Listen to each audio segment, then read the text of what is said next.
قرآن کہتا ہے، میں حیران ہوتا ہوں، دو جگہ یہ مضمون آیا ہے، ارأیت من اتخذ الہہ ہواہ افانت تکون علیہ وکیلا۔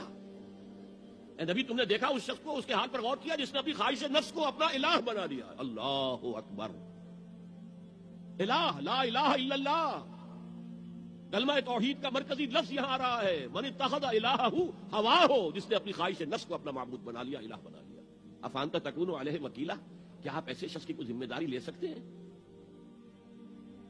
سود حرام ہوا کرے جی، حرام حرام، ہمارا دھندا جو ہے وہ آگے بڑھ نہیں سکتا، تو اللہ کے حکم کو پیچھے ڈالا، نفس کے تقاضے کو آگے رکھا۔ کون معبود ہے آپ؟ نام عبداللہ رکھیے، نام عبد الرحمان رکھیے، ہے عبد النفس، نفس کے بندے، نفس کے غلام۔ یہ میں نے یوں سمجھیے کہ جیسے میں نے ہجرت اور جہاد کی ڈیفینیشنز کی تھی۔ ہجرت کا بیس کیا ہے؟ پوچھا گیا ایو الہجرت افضل یا رسول اللہ، اے اللہ کے رسول بتائیے سب سے اعلیٰ ہجرت کون سی ہے، افضل؟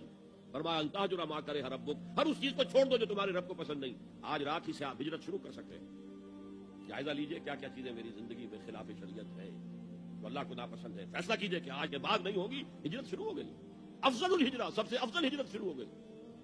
لیکن ٹاپ پر لے جائیے تو یہ ہجرت جب اللہ کے دین کو قائم کرنے کی جدوجہد اس مرحلے پر آ جائے کہ اب باطل کے ساتھ ٹکراؤ ہے اور اب چاہیے کہ ساری قوت ایک مرکز پر جمع ہو جائے، ہجرت فرض کر دی گئی، وہ ہجرت گھر بار چھوڑ کر، اہل و عیال کو چھوڑ کر، اور مکے کے بھیڑیوں کے رحم و کرم پر چھوڑ کر اپنے گھر والوں کو، جو لوگ ہجرت کر کے آئے، حکم تھا۔